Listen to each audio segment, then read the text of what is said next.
Hey, this is David Smalley with Dogma Debate Radio, and I took a left at the Valley. I know we shouldn't have to scream that we're atheists. You know, we don't have non-astrologers and all that.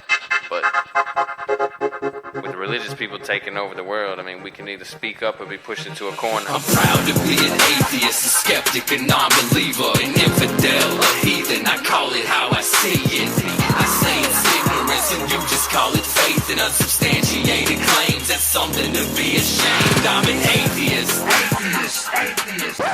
I found out long ago. That's a classic. What the hell? Never heard that? No. Back from a short hiatus at Wallyworld, this is Left of the Valley. My name is Kevin, I am your host. Joining me as usual is the overpriced hot dog, fries, and drinks of atheism. Guys, welcome back. Are you guys ready to give indigestion and high blood pressure to our audience? Oh, as long as they don't give it back, I'm game. Guys had a good week, I hope? Well, busy week, but it's nice to be back. Okay. You know, I enjoy, and I hope everybody enjoys that we're there once a week, and I hope they were a little disappointed when we weren't. But, well, I was.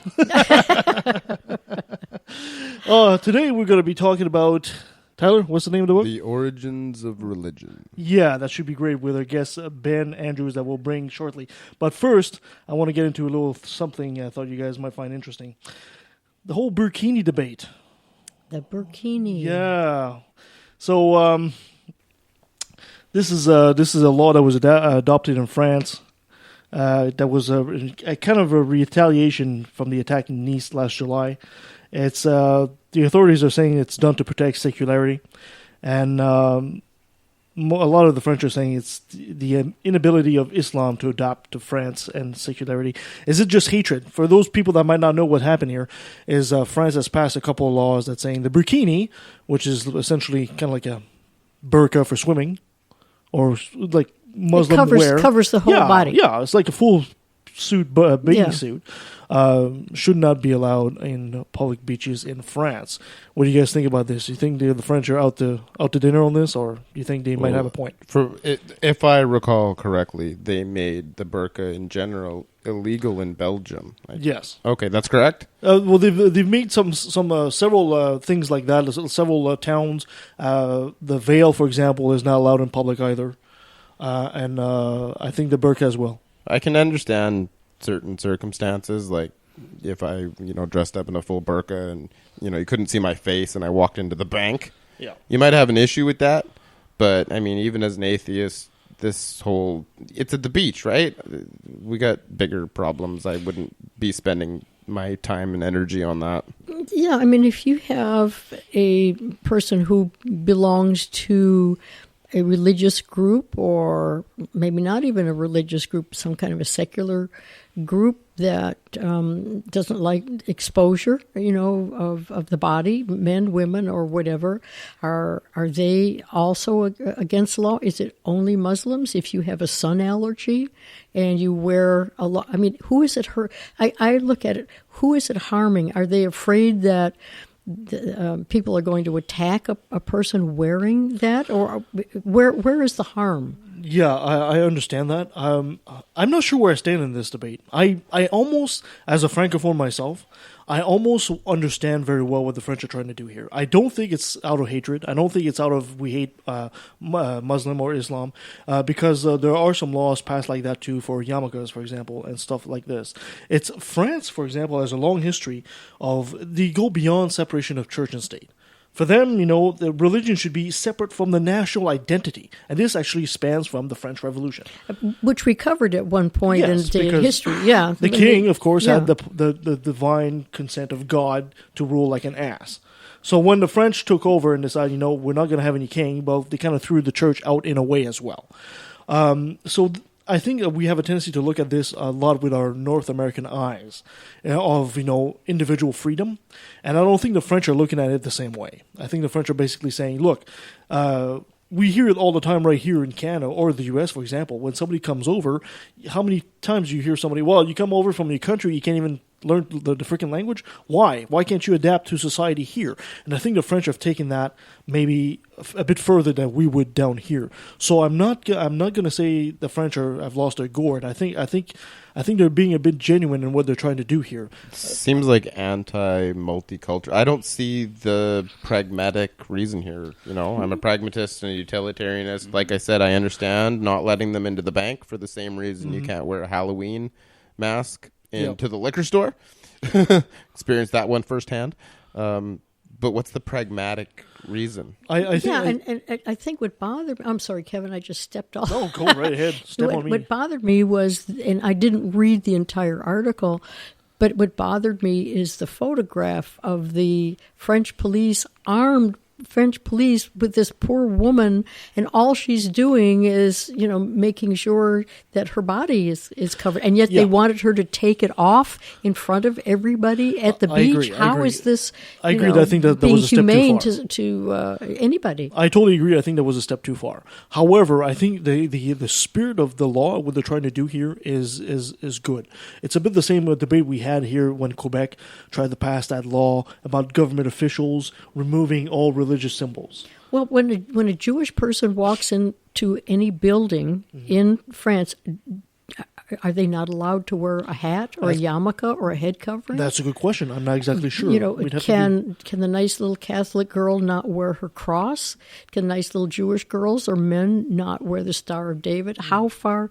Because how far do you take it? Yeah, and how far does that go? Government employees is also different too, right? Yeah. If you're like a police officer, I don't know what the... I can barely hear you. You got to speak in the mic, dude. Oh, sorry about that. Can you hear me now? Yeah, much better. Great. Can you hear me now? Verizon. Like, if you want to wear a turban, right? Can you wear that as part of a police uniform here in Abbotsford?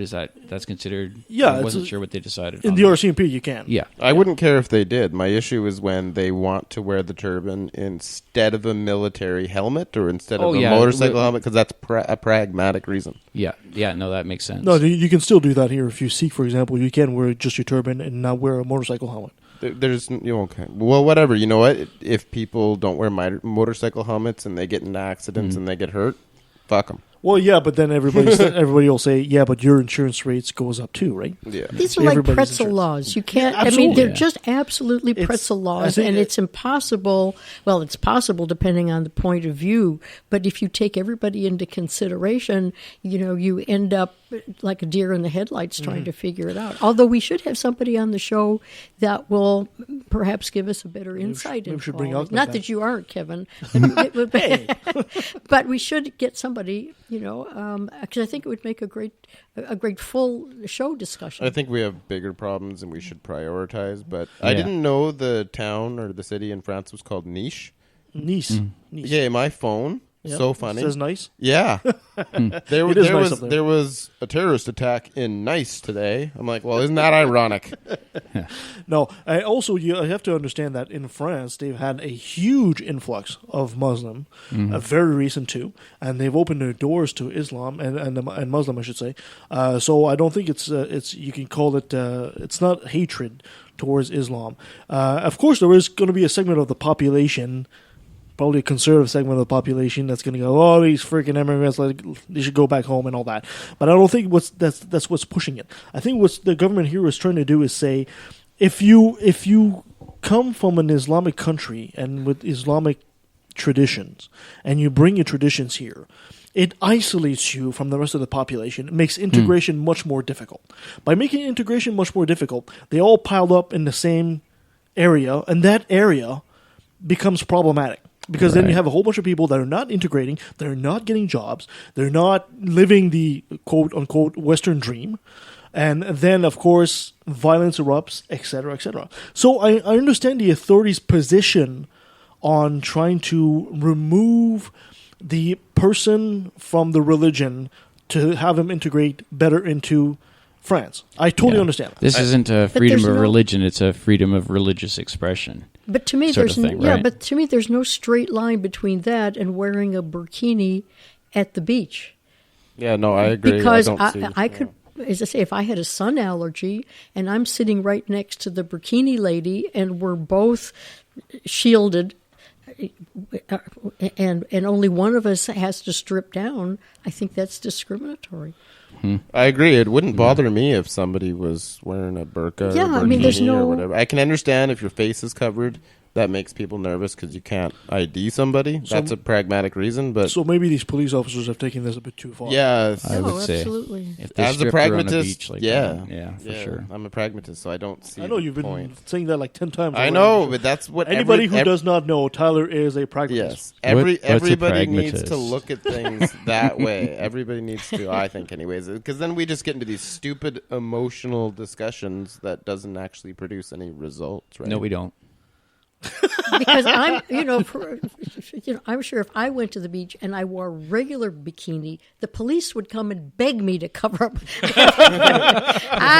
The whole beach would say, please get this lady to put a bikini on now. Yeah, just imagine if I was wearing a bikini. You're not.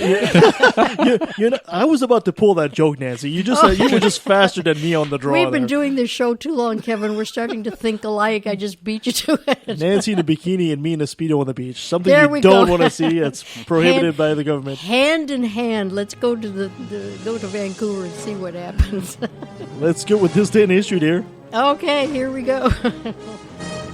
And here we go, which, as we know, by this time that this day in history is a roundup of those events and people that goodness, I can't get my tongue, that altered and illuminated the days between before we took our little break and today. So it's going to go from August the 15th to the 28th. So we didn't want to slight history, for one moment during that time. So August the 15th was Assumption Day. And in 1969, it was also the opening of Woodstock, in Upper New York. It lasted 3 days. It had peace and music. It had 32 acts that were performed outdoors before an audience of 400,000. So I know that was pretty much before people's time here, but anybody here a fan of Woodstock or the videos or the music that came out? You talking about the little yellow bird, or No. You know what they say? It's a bit like the 60s. If It you did remember change Woodstock, the lifestyle, they quite a say bit. about the 60s and Woodstock. If you remember Woodstock, you weren't there. Exactly. Exactly. Nancy was there taking LSD. Yeah. Okay, moving on. August 16th was Children's Day in Paraguay, and this is so cute. This is really a cute little story. In 1877, Thomas Edison, one of our heroes and invented almost everything, decided to have a greeting that everybody would remember when they answered the phone. Here we take it for granted. And so the Alexander Bell, he and Alexander Graham Bell were having a little discussion as to what that greeting should be. And here's the funny part is Alexander Graham Bell, who invented the telephone, wanted everybody to answer the phone and say, "Ahoy, ahoy there." Hoi, hoi. And Thomas Edison said, "Let's do hello." And let's be glad that Thomas Edison, or today we would still be saying "ahoy, ahoy" into our smartphone. Isn't that what Mr. Burns says when he picks up the phone from the Simpsons? Could be. Hoi, hoi. Where does hello come from? He just pulled it Yeah, out of his August- ass, or what? Yeah, August the 17th was Bad Poetry and National Thrift Shop Day. So Oh, God. I know I'm a thrift shopper, not so much a bad poetry, so I've got to expand my bad poetry. In 1859, on August 17th, a hot air balloon called Jupiter was used to carry mail for the very first time, and it was done by John Wise in Lafayette, Indiana, and he headed for New York with 100 letters that were all stamped via balloon on the letters, so they would make a good souvenir. So unfortunately, he got up to the 14,000 feet, but only went 27 miles because the weather wasn't on his side, that the wind wasn't blowing right. And still, he got up there, but it took him 5 hours to go those 27 miles fighting the wind, and he finally gave up and landed, and even though the mail went part way, it was put on a train to New York City. The mail was late. Guess what? Yeah, so they called it the transcontinental trip instead of continental trip. So in 1957, they actually found a stamped letter, and it's at the Smithsonian. But the first real airmail flight in an airplane took place a half century later in February 1911, when 3 letters were carried a few miles between Petaluma and Santa Rosa, California. August the 20th was World Mosquito Day, and after all the problems we're having with mosquito, you might wonder why in the world would anybody devote a day to it. And it actually commemorates Dr. Ronald Ross, who was a British doctor, discovery in 1897 that female mosquitoes transmit malaria between humans. So if you see a mosquito, you have to ask, hey, are you a guy or a gal? Well, there's an easy way to recognize it. If you can look close enough to the mosquito, if he's got fluffy antennas, it's a male. It's true. They actually have, instead of just the regular Fluffy? antennas, well, yeah, they have like so they pick up the pheromones. So that's not like a sexist mosquito? No, that's right. And the males don't bite. Only the females. Yeah, bite. only the females are annoying, eh? So you got to really put your glasses on to see if they're fluffy before you get... I've got great eyesight. I can totally see. I'll do that next time. Okay, Tyler, you're in charge. And on World Mosquito Day, Charles Darwin first published his theory of evolution. Isn't that wonderful for today's show? It's been a prick in the side of Christianity ever since. Yeah. Through natural selection in the Journal of the Linnean Society of London. And the other gentleman that also published right at that time is a gentleman named Alfred Russel Wallace, who had the same theory. So, and it's a fascinating story between what Charles Darwin wrote and Alfred Russel Wallace. So I encourage you to either find a book or Google to get all the details. They're really, really interesting. August the 26th, Women's Equality Day. Women were granted the right to vote in 1920 in the U.S., and it was also National Hot Dog Day, which came a lot later, but it was Women's Equality Day. 1973 on the 26th was the Second Humanist Manifesto, that updated the one which was written in 1933. The most quoted from that is, we appreciate the need to preserve the best ethical teachings in the religious traditions of humankind, many of which we share in common, but we reject those features of traditional religious morality that deny humans a full appreciation of their own potentials and responsibilities. Nice. August the 28th is Dream Day. Martin Luther King delivered the Dream speech. And in 1837, this is really cute for 2 things to have happened on August the 28th, although different dates. In 1837, pharmacists John Lee and William Perkins of Worcestershire, England, began the manufacture of the sauce that bears that name. And its origin was accidental. The chemists, whose name on the bottle, were asked to make a sauce using a recipe from the governor of Bengal in India. From India, he brought it with him from India. And they tried to duplicate it, but it had a very harsh, unpalatable taste. So they bottled it up and stored it, figuring we'll do something with it later. They forgot about it, and a year later, they just tasted it by chance to see if it had gone rotten, and voila, the sauce was tasty.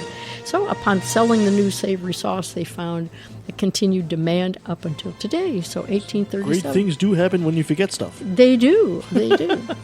In 1898, Pepsi-Cola was invented. It was created and developed in 1893, and originally it wasn't called Pepsi. It was called Brad's Drink, which is kind of interesting. It was renamed Pepsi-Cola on August the 28th, 1898. So not oldies and goodies, Worcestershire sauce and Pepsi-Cola. And the obesity rate has been increasing ever since.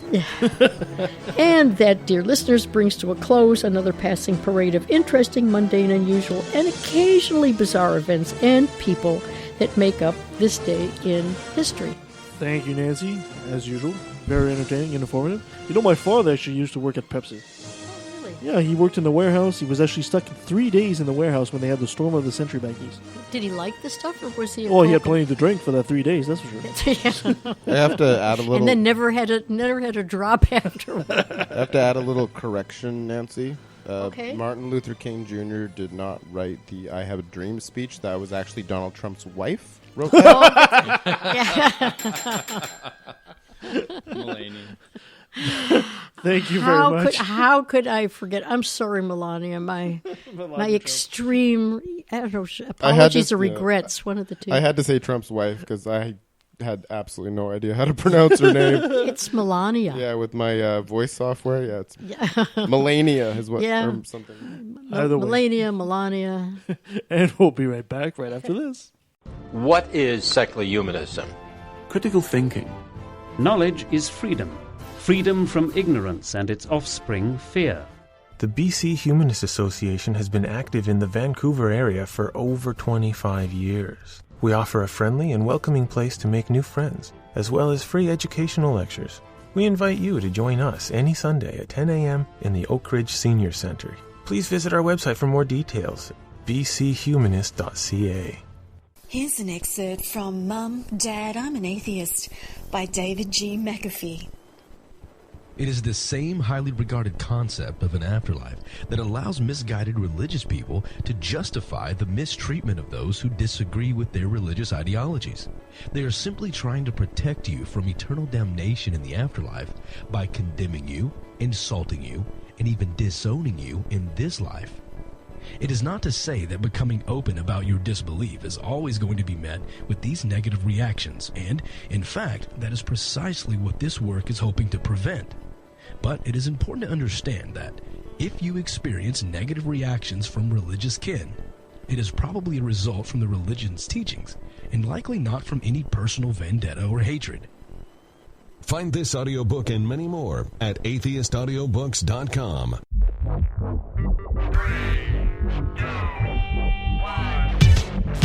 Hi, I'm the Supreme Irreverend Dr. Randy Tyson from the Legion of Reason Diversion. Join me and my co-hosts, Christine Shelska, Twyla, and Nate Phelps, as we explore issues at the intersection of atheism, humanism, and skepticism. Topics range from alternative medicine to the interference of religion in public policy. We often have special guests to help us understand the topic du jour. Previous guests include biologist Jerry Coyne, ex-Muslim author Ali Rizvi, philosopher Peter Boghossian, and the late physicist Victor Stanger. You can watch us on the Legion of Reason YouTube channel or subscribe to the audio version through your favorite podcatchers such as iTunes or Stitcher. And don't forget to like the Legion of Reason Facebook page.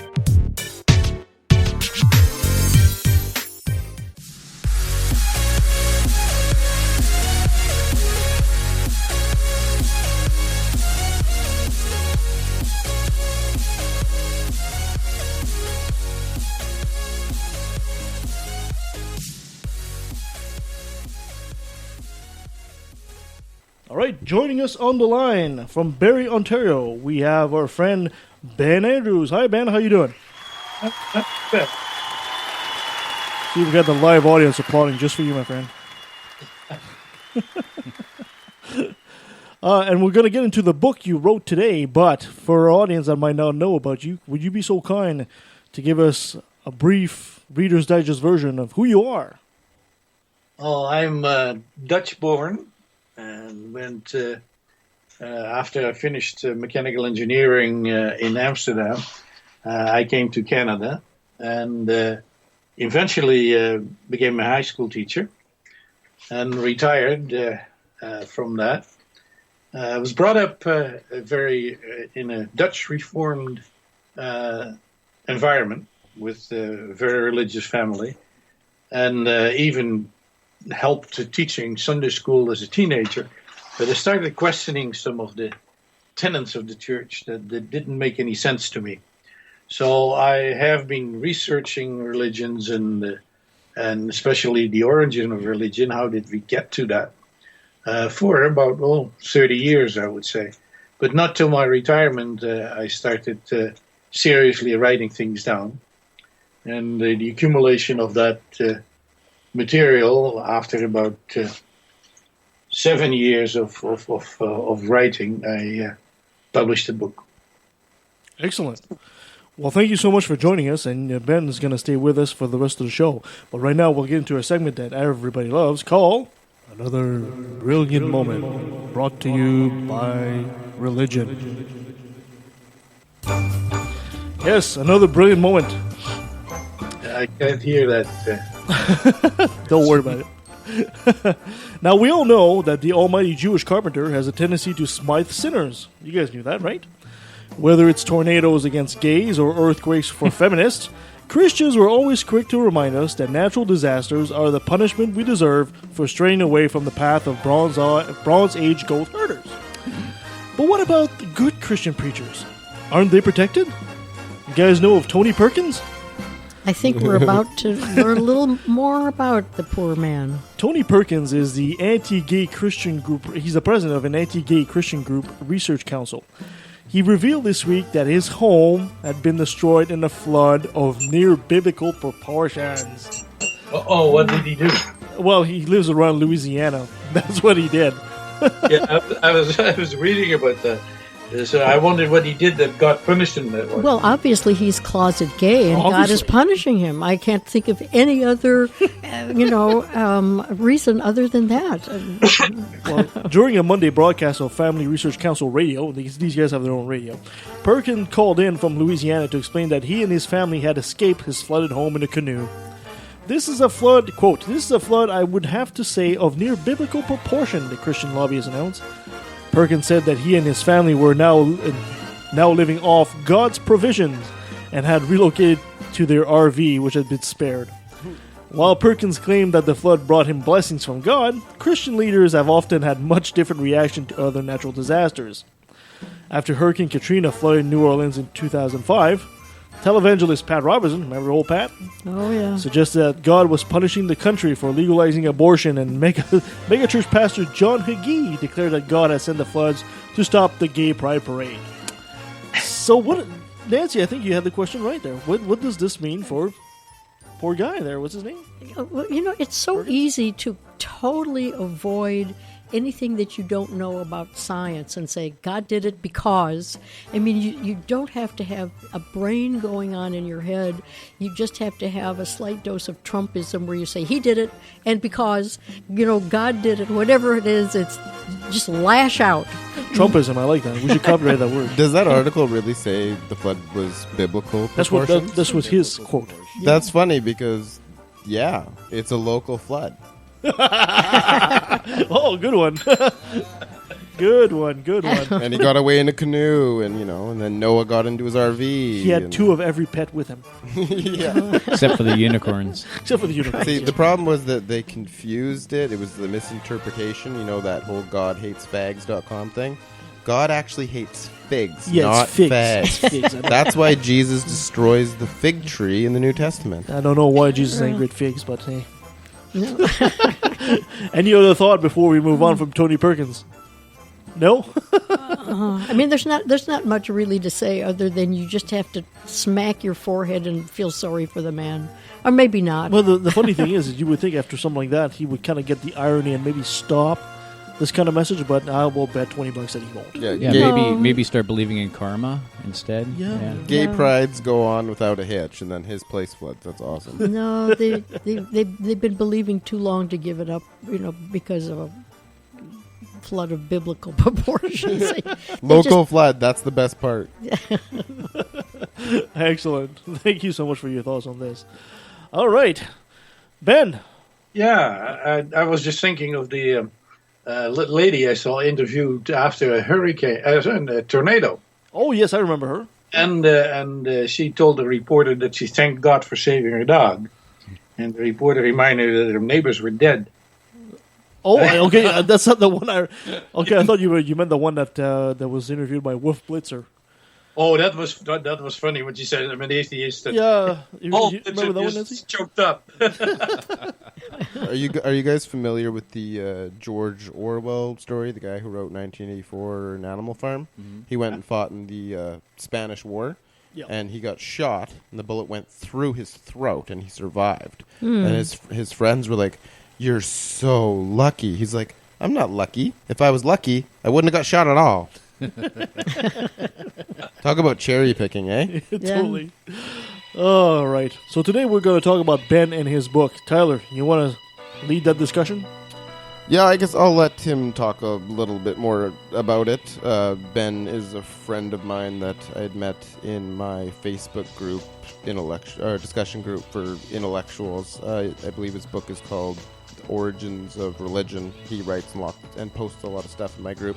It reminds me a lot of The Evolution of God by Robert Wright. Has anybody read that? No, but I heard a lot of good stuff about it. Yeah, it's a great book. He's a sociobiologist, evolutionary psychologist, and kind of goes back and explains why cavemen invented religion. Like, we're going back pre-agricultural revolution, right? So yeah, that's kind of what Ben talks about, and him and I believe, are pretty much on the same page, so I'll just let him talk about his book. Go ahead, Ben. All right, Ben, mic's all yours. Yeah, well, actually, it's a new insight. I don't want to be bragging, but there's a new insight, I think, or you might call it a new theory. The fact was that I first of all walked. And what happened actually in Vancouver? I remember the Vancouver Expo. Okay, yeah, that was in the 80s. There was a Indian monument called the Spirit Catcher. The Spirit Catcher? Yeah, and the Spirit Catcher was on that expo. Eventually it got transported and sold to Barrie, and it's now here. But it started me thinking, and reading about some Indian folklore about spirits. And actually, spirit is the wind. And then I find out, of course, that the spirit or breath is very common in most other religions as well. Even the Inca religion has a spirit which is a breath, and of course the Bible is full of it, because breath is what God blows in the nose of Adam.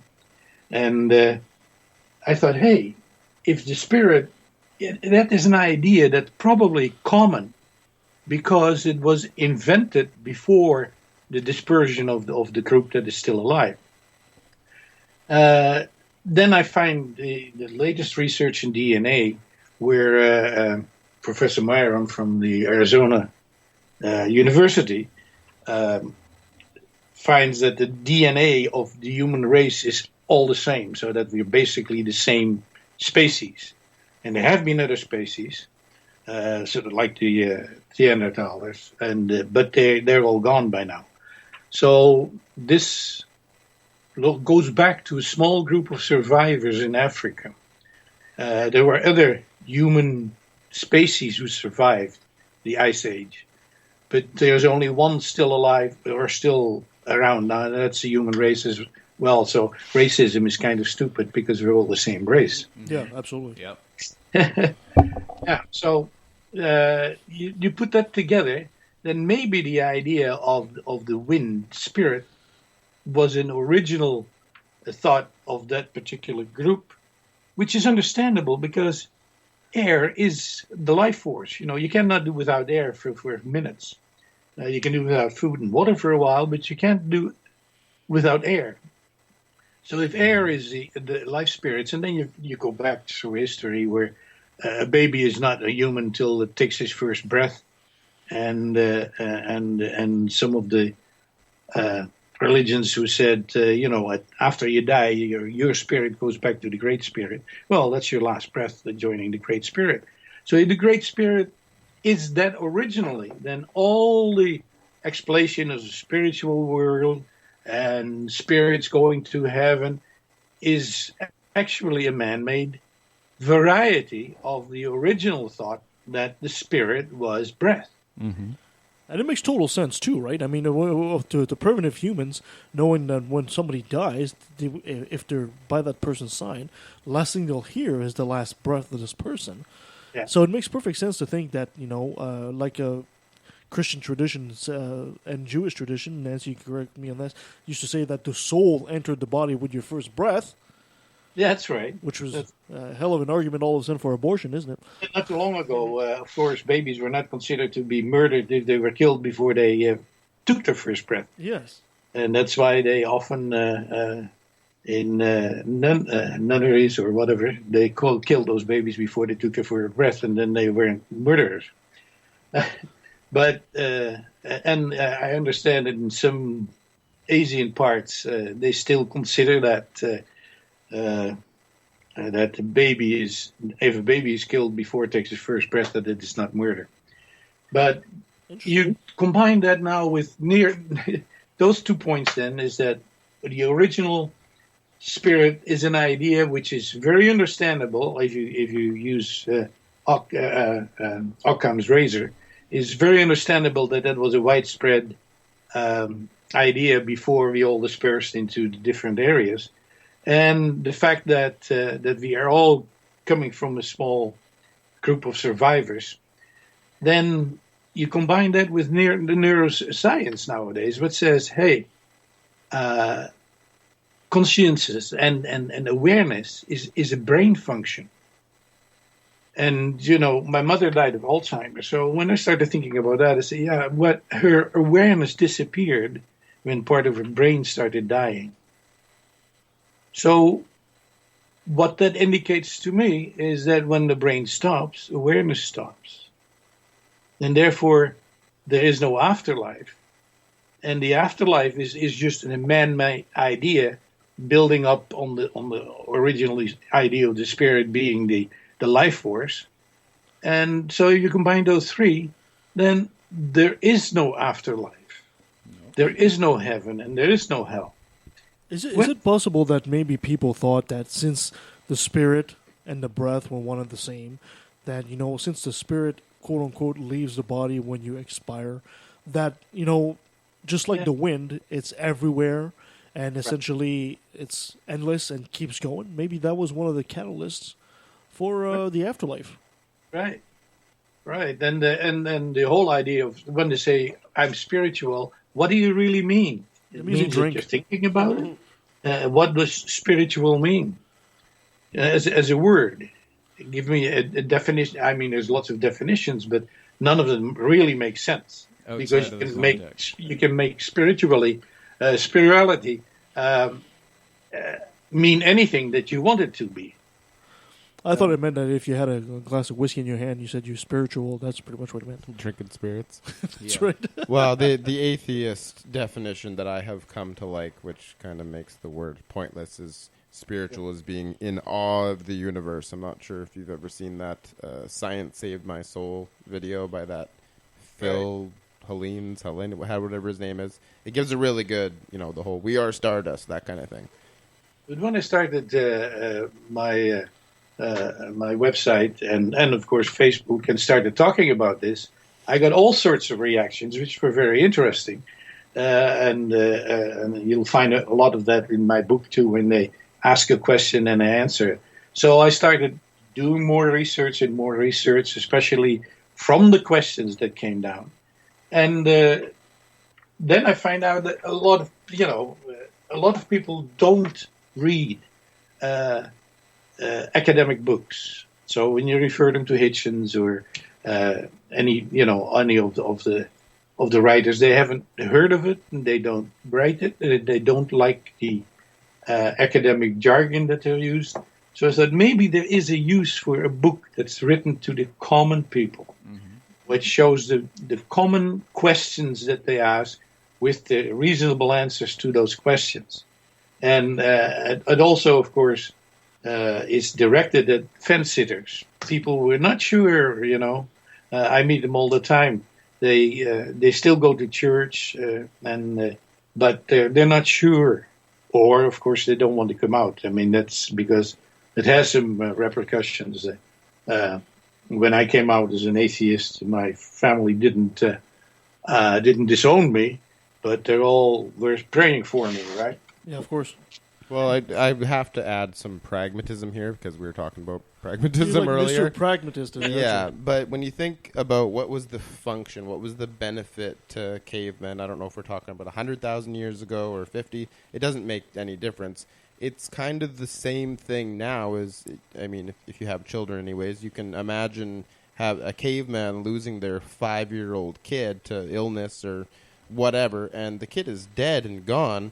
It's emotionally comforting to imagine that you'll go to heaven and see them again, right? Yeah, it's hope, right? And I'm an atheist, and I understand the science, and still, if I lost my kid, I would probably really, really, really want to believe in heaven. So you can't blame these people from 100,000 years ago. So there are definitely, I think it's an emotional crutch, a lot of this belief, plus it also gives you a sense of control, you know? We can sacrifice people and animals to the gods of harvest, and that'll give us some sense of control. And people panic when they don't feel like they have some sense of control, right? I mean, and arguments from ignorance, the god of the gaps. I mean, imagine being a caveman 100,000 years ago, and a lightning bolt strikes a tree, you know, however many meters away from you, and it catches fire. You're going to be like, what the fuck was that? Like, this thing is trying to kill us. What do we do? That's it, man. Game over, man. It's game over. What the fuck are we going to do now? You know, that whole thing that I've posted on your wall and in our groups where the idea is, you know, you're personifying things like lightning and saying, this shit's trying to kill us. What are we going to do? Let's offer it some of our stuff. Let's, you know, pin people down and cut their hearts out and offer it to the gods. It's the virgin sacrifice to the volcano god, right? Exactly. So it's not only emotional though. It's we have somehow in our genes a drive to find an answer for anything because we can't stand the insecurity. Yeah, because it's useful. Survival, in a survival sense, it is useful to find those answers, right? Oh yeah, and therefore, I think it has been very good for evolution of our particular human race, as aggressiveness has as well. But yeah. I think the reason we survived is of all the particular human species that were originally there, and there were at least a handful. We were the most aggressive, and we were the one who survived, and the rest is all gone. But what I wanted to say was that if we have this drive to find a solution for anything which happens, whether except that we often have people who just fantasize an answer rather than have a idea of, for example, thunder, right? You can fantasize that there's a god throwing a thing around, or you can think of nature, what did happen here. Before anybody knew electricity, of course, there was no answer but a fantasized answer. Well, and the guy giving the answers tends to get a lot of power over the tribe as well, right? So absolutely. The shaman was probably, you know, when you look at the old tribes, they probably had two leaders: a military leader, which was a Trump guy, and so, everything in this show comes back to Trump, and a religious leader who was like a what do we call a magician, right?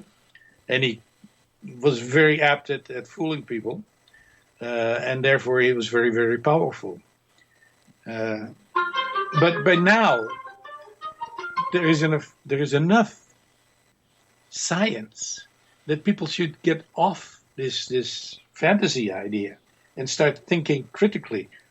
And I hope the book would give some people who are not studying this some insight and some critical thinking when they start reading. Hey, yeah, that sounds reasonable to me. And the book is full there too of the questions that I got, and I answered on my website and blog and Facebook. Ben, I would encourage you to maybe send your book to our friend Aaron Raw in Texas, because he's been postulating the same, coming to the same conclusions you have, essentially, about the whole spirit thing and the breath. He even goes to give an example that he pulled out of one of the Conan the Barbarian movies, you know, where one of the characters says, you know, well, your God lives in the mountain, my God is the everlasting sky. You know, he's everywhere. He's, you know, more powerful. He's above. And yeah. I think this goes into the same vein. Yeah, what baffles me, though, is that critical thinking seems to be such a scarce phenomena with our population. And I probably blame that on education. I was at a conference a couple of weeks ago in Niagara Falls, where a guy was promoting critical thinking and travels all over the world to bring to the education system critical thinking. And I think that is most important in what we need to get people away from those very illogical propositions that the religion makes. It baffles. Oh, sorry. Well, it baffles. Yeah, I'll put the sound off.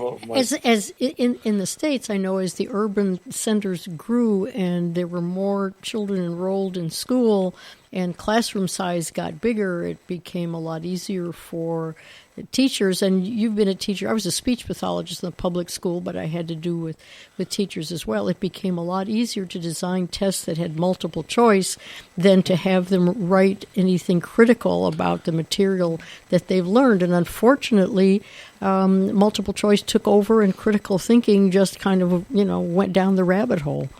In addition to that, we have to contend with like media, which is really bad right now. Yeah. As a retired teacher, I totally agree with you. The true and false and the multiple choice questions are not learning.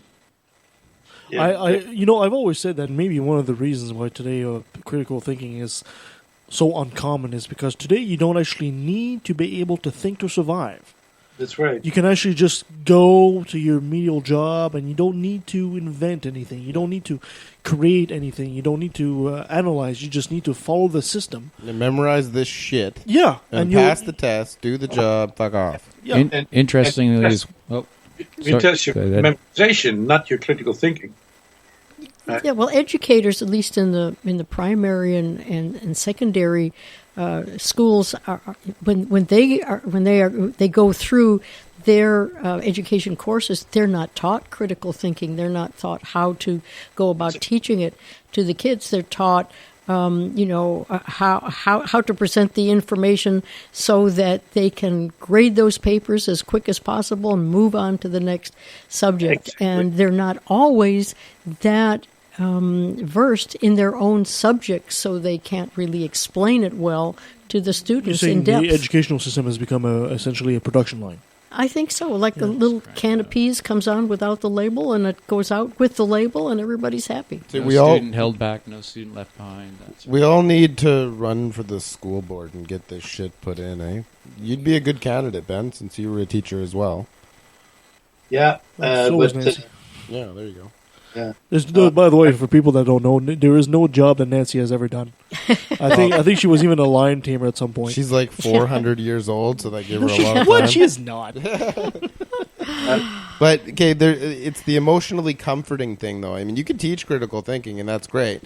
But when people want to believe something because it makes them feel better, that's a bit of an issue. And then there's also the aspect where people want to have this special knowledge, They believe ridiculous shit that may not be necessarily emotional comforting in the sense that, loss of a child or fearing death or whatever.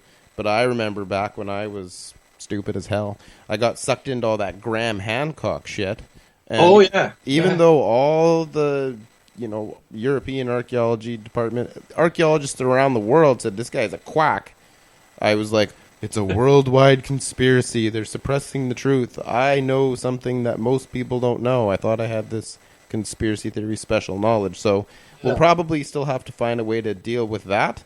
But maybe we can come up with, critical thinking classes that will prevent people from going that direction. Don't believe something simply because it makes you feel good. And if it does make you feel good, maybe that's an indication that it might be bullshit.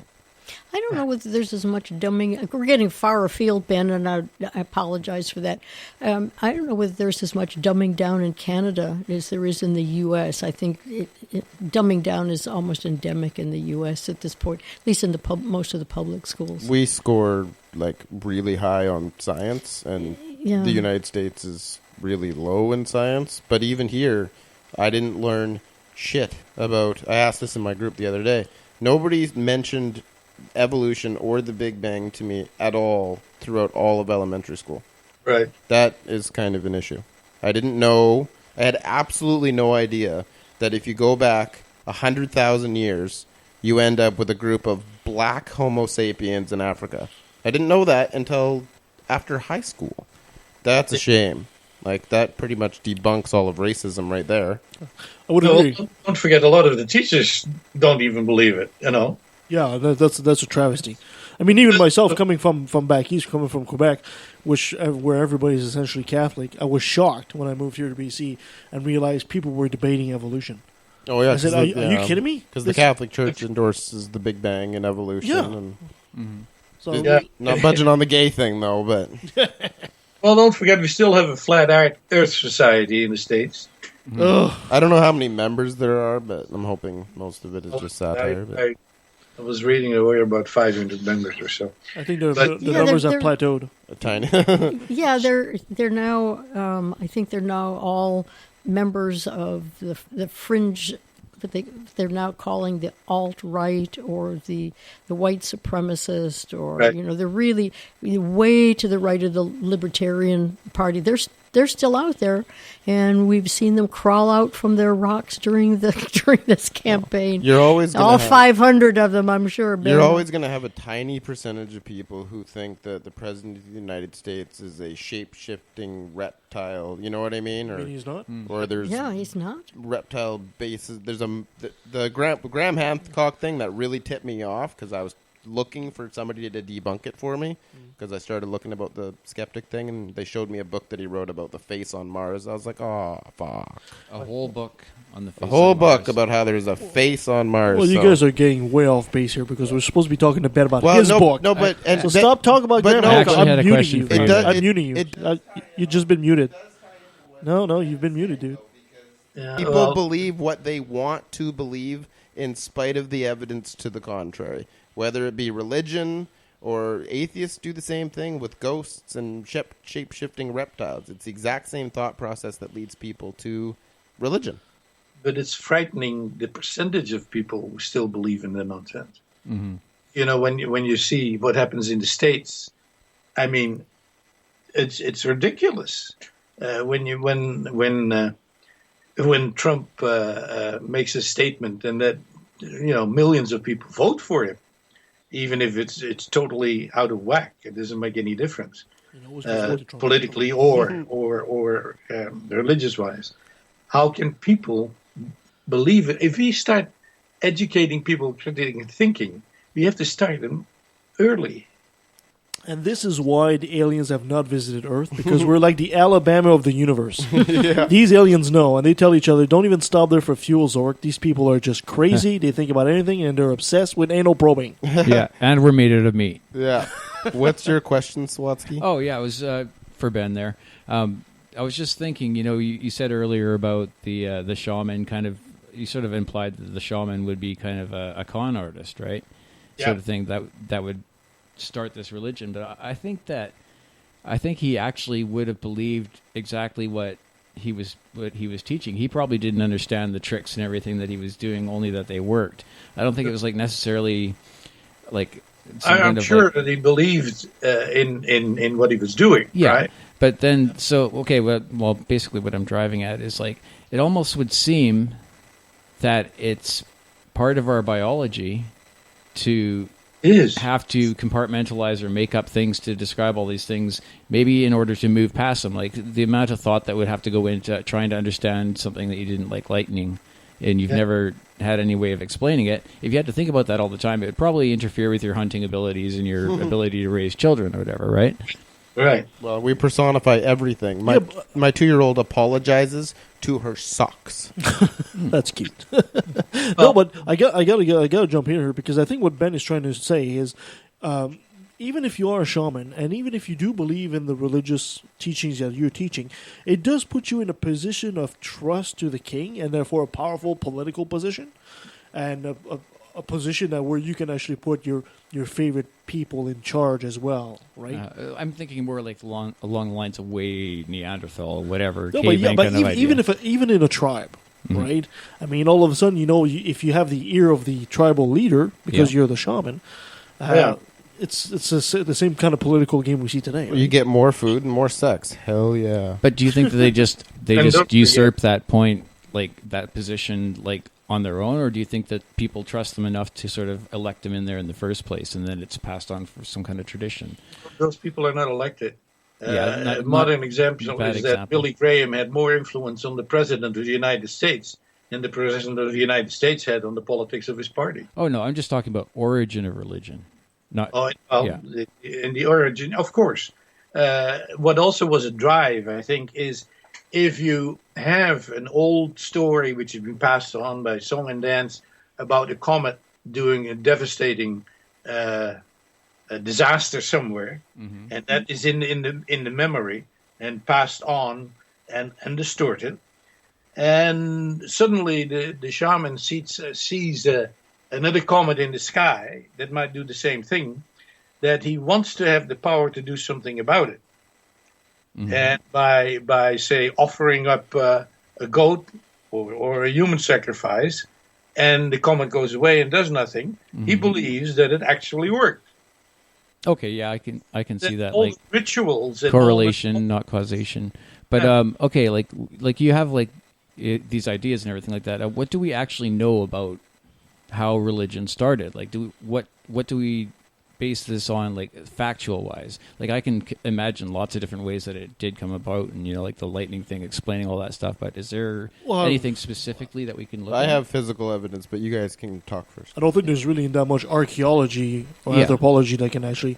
I think it's probably mostly speculation. I would think speculation. There is some physical evidence. I mean, we do have the evidence that the human brain is extremely prone to logical fallacies, especially arguments from ignorance. But when we're talking like archaeological evidence, as you go back, we end up with animism, which is obviously the worship of animals, right? But if you look at it, it tends to be food. You know what I mean? You guys ever see that Caveman with Rob Wolf? They took a bunch of people, stuck them in buttfuck nowhere, and made them hunt their own food, and they hadn't eaten for like 7 days. So they eventually sounds like high school. They eventually killed an elk, or college, and they were so happy about it. They were like in tears. You know what I mean? And like praying and like thanking the animal for dying. You know what I mean? Because they're starving for days, and then they finally get to eat. So they ended up kind of like worshiping their food. And that's what you get when you go back to 40, 50,000 year old cave paintings. It's animism. That is the first religious evidence that we have around the world. How do we know that those cave paintings, though, were that and not just boredom because you're stuck in a cave all winter? Well, you can actually see it. Like, part of it might be dreams too. Who knows? But that would take me probably an hour to explain. These people, but I can give you the why anthropologists say this, why they believe this, why they believe that. But another time. Then. One of the things that I would just like you guys to imagine is a caveman, 60,000 years ago, accidentally consumes like a hallucinogenic psychedelic drug, right? But they don't know that they consumed it. They can't figure out correlation with causation. Right. That guy starts tripping balls. The rest of the tribe might think that he's communicating with God, and Robert Sapolsky, that professor, his idea for the origins of religion is that, even 60,000 years ago, we would have people with schizophrenia, and they would stand out, and those people would kind of be designated as the shaman, right? Yeah, I agree. Yeah, does that make sense? Yeah, like there's St. John the Divine who wrote Revelations. I mean, that had to be an acid trip. Well, I think it was more of a code. There was actually, and obviously these, like you said, these people that were hunting the elk. I can tell that these people obviously never had my cooking because it's more of an exorcism you need. Ben, where can people find your book? Sorry, where can people find your book? Oh, Amazon.com. Actually, all the ebooks suppliers have them.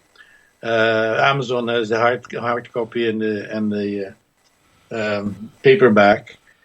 So all you have to do is the title is unique enough that if you type in why you won't go to hell in the top line, it'll come up.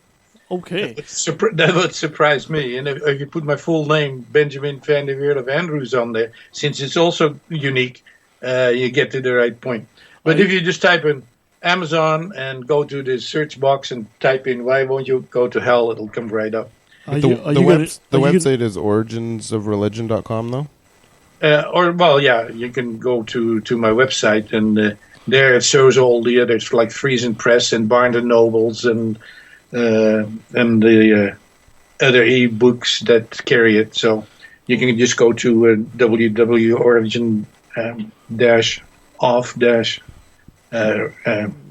religion.com. Yeah. Excellent. And you're going to send us a link, so maybe we can put it in the notes of the show and try to help promote your book a bit? And I love that. Yeah, of course. Because I'm not really there to make money, but I like to see. Sure, hope not, because you're not going to make money with this show, that's for sure. So, if I recover, because I had to self-publish, of course, because I was turned down by so many. Since it's not, fiction or UFOs, it's a hard sell. Well, and if you don't have a PhD, it's hard to get published, right? So Ben, is there a book that you're working on now to follow the first one? Oh, definitely. I get piles of material. So there will be a second edition for sure if I live long enough. I'll be 80 in March. So keep breathing. If you live long enough, wait a minute. Do you have dirt on Hillary Clinton? Is that what happened here? Yeah.